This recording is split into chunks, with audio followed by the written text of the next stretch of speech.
This video is part of a series on experiences of the Enneagram from the 27 subtypes. I'm aiming to interview people of each subtype, so you get to hear and experience what those different voices and life experiences sound like. I hope you enjoy.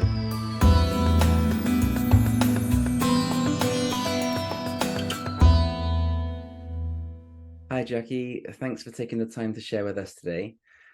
Can you share a little bit about yourself, as in your Enneagram type and subtype? Sure. I'm a social nine, and I know you didn't ask this, but my sequence is social, sexual, and self-pres. Lovely, thank you. Yeah, the instinctual sequence piece is actually another key part of learning our type. Is yeah, it's really good to know that. So thanks for sharing. Just out of interest, when did you first hear about the Enneagram? Well, I grew up in the Bay Area, which is kind of where Claudio Naranjo, who was one of the pioneers of the Enneagram of personality, he was based in Berkeley, and I was in the South Bay. So I'd heard about it in my late teens, early 20s. And I remember taking an online test, and it pretty much stopped there until the last few years when my little sister decided to become a coach. And she asked if she could type me, which we did on a trip together in Sri Lanka 2 years ago. She um, walked me through the test, and I tested as a social eight. Okay, But yeah, at the time, she told me that she did not think I was a social eight. She thought I was a social nine. Um, and when I read both, I could see how I could be seen as a social eight or a social nine. For the nine piece, mainly in the shadow or the aspects to be worked on side. For the social eight, I think I'd done a lot of inner work. And so I was presenting more that way when my inner experience was more like a nine. okay. Thank you, Jacky. Yes. What's been your kind of experience with the Enneagram, like in general? In general, so I knew that she had been very interested. So I ordered the book for myself, The Complete Enneagram by Beatrice Chestnut. And I read more about the types that she thought I was likely to be. And a few months later, she had attended Retreat A with B and Aranio, and she said, "Oh, Jacky, you need to go," because she knew I was doing a lot of inner work and had hit a point of kind of not sure how to say it, but challenge. So I signed up and kind of took a deep dive from there. After Retreat A, which I attended last November, I threw myself into all aspects of the Enneagram. And so I'm been really interested in studying a lot and learning a lot more about myself. Brilliant. So it sounds as if the your experience with the Enneagram has been mostly personality related. Is that right? Yeah, personality and inner work related. So I see the Enneagram as a way to really have um, a more focused look at my ego structure, so my Okay. personality structure, and how to dismantle it for inner work. I'm a longtime meditator and Buddhist practitioner, and so I've been doing that for over 20 years. But in hindsight, I realized that it was very general and not specific to me.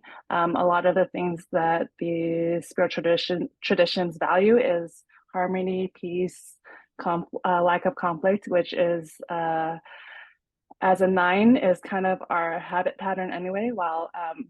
bypassing ourselves, work on having a more defined idea of what we want and what we desire. So that was kind of like being hit in the head when I had read that in B's book, which was that I go towards harmony and peace automatically, but forget what I want myself. Okay. So it sounds like it's been really helpful for you to learn about the Enneagram and your type. In terms of identifying how you can grow out of your ego structure. Yes, for Yeah. sure. Yeah. Yeah, Um, and it was something that I was aware of already over the years. okay. So when I read The Shadow Side of the Nine, I had already had an idea of that because my friends had just told me that, I was so indecisive. I could not decide where to have dinner for the life of me. I always deferred to other people in a group setting. Okay. I'm a social mind, so I tend to get lost in the group while working hard to maintain my um, feeling of belonging, even though inwardly I do not feel like I belong. So, yeah. Okay. Um, so are there sort of specific areas of life that you found the Enneagram the most helpful? I think all aspects of life. Um, I do see how I fall into an automatic pattern with my work, um, but I'm happy with where I am with my work, so I'm not trying to push any direction, and moving into that direction in any way. But in my relationship with my husband and my family and my sisters and brothers and friend group, just I think letting myself be known more. Um, for example, in my friend group, I would say that, I have these friends, and I feel like they're close, but they don't really know me. I don't talk about myself very much or my inner experience. So over the last few months, I've just been, talking about myself more. And even though I've known Okay. some people for decades, I feel like I'm becoming deeper friends with people. Okay. Yeah. Okay, that's lovely to hear. So it sounds like it's been Yeah. really enriching for your relationships. You said it's been helpful for all areas of your life, but in the area of relationships and the relationship with yourself as well, your Mhm. internal experience and being able to go deeper with your relationship. So it sounds like it's been a Yes. really helpful tool for you. It has been really helpful, but I think that my husband and my family would say that I'm more prone to conflict and showing my anger, so I'm not sure if they Ah, would say okay. that they see improvement Interesting. with me. Yes. Mhm. Okay. So, so in a nine on the growth path, as you'll know, they will start to engage in more conflict, but that's not necessarily seen as a welcome change by people that are used to, when we're in our ego, we get used to relating, in our ego, and then when we start to grow out of our automatic behaviors, and automatic ways of being, and we start to be different in the world. I guess the people that are near us, it can be uncomfortable for them, can't it? But Yes. it's actually a good thing Yeah. that growth is happening. Yeah. Yes, actually, my little sister, she's also a social nine, and she was visiting very recently, and we got into an argument. And afterwards, she messaged me and she said, "Thank you for getting into conflict with me." And I said, "Thank you to you too. You're the only person who Okay. would understand this." Yeah. Okay. So, So that's really yeah. helpful because she obviously sees the value in that. So that's good that she can encourage you with what might be hard to receive. The conflict if people aren't used to having conflict. So to start having conflict, not only might it be uncomfortable for the person going towards conflict that has been used not to go towards conflict, but also for the person receiving it as well, depending on what the subtype is, because some subtypes are all about conflict.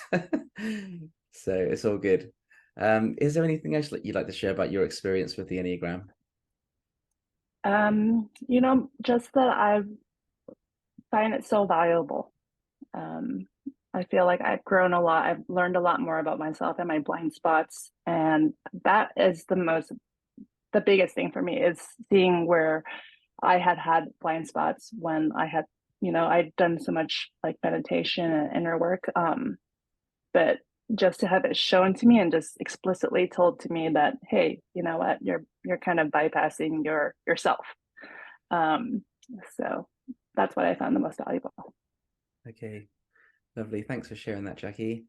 So you kind of briefly mentioned this already, but could you share a little bit more about your experience of discovering your type? So, when you finally landed for yourself in being a social nine, a type nine, then a social nine? What that whole journey was like?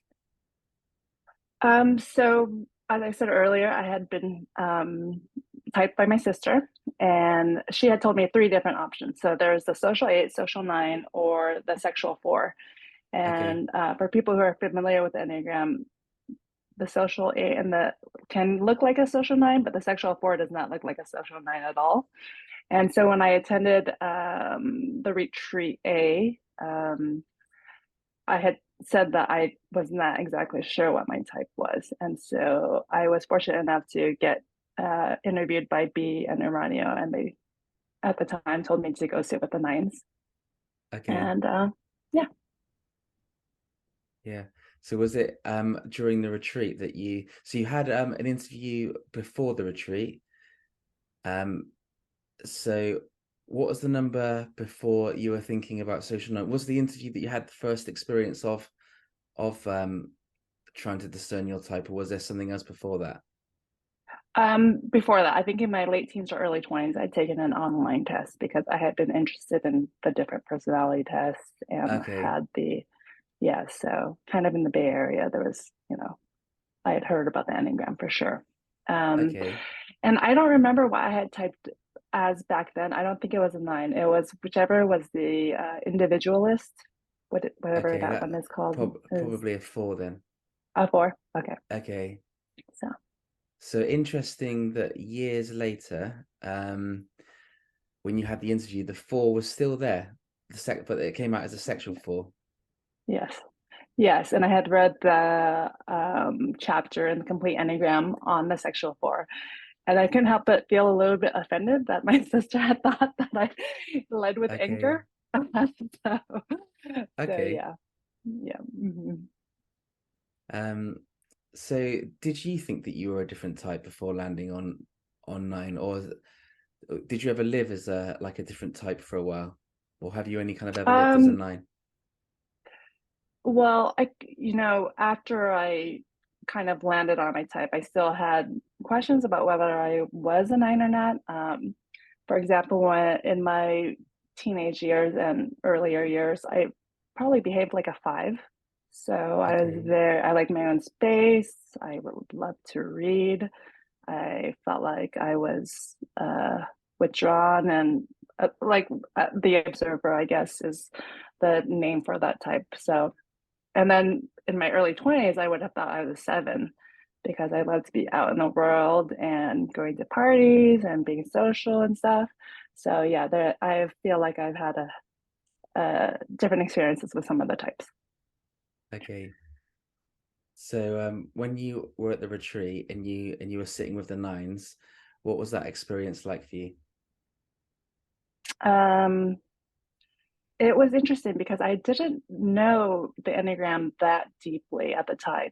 I Okay, just knew about the nines. I didn't know as much about the subtypes or anything. I enjoyed sitting with the nines. It was fun with them. And actually, I attended retreat B. At retreat B, I thought I was the only nine, so I felt kind of lonely. So she has a social nine. Oh, I would have loved to have other nines with me. sure. Yeah. And for those that don't necessarily know what we're talking about when we say the retreat A and retreat B, would you mind just sharing a little bit about those retreats? Sure. So CP Enneagram, that's the Chestnut Pies Enneagram Academy. They have three inner work retreats. And I attended A and B, which was the first two. One is the experiential, the second is the psychological. And the first one I attended kind of on a whim at my sister's recommendation. And after that, I decided I wanted to complete the whole series. Okay, lovely. Thanks. Mhm. Thanks, Jackie. How has knowing your subtype been helpful to you? Um, Knowing that my subtype is the counter type for the nine, so there's the Yeah. social nine, sexual, and the self-pres.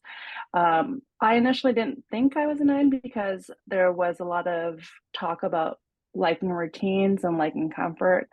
And my experience is that I cannot keep to a routine for the life of me. I'm routine avoidant and actually become kind of depressed if I am in a routine.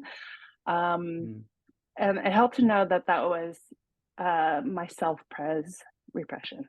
Um, so yeah, I'm very active in the world. I'm very active in my social groups, but also, like I'm working on a house remodel with my husband right now, and if a friend of mine asks me to go do something, it's like to help them with whatever they're working on in their house, I will happily do that rather than work on my own home.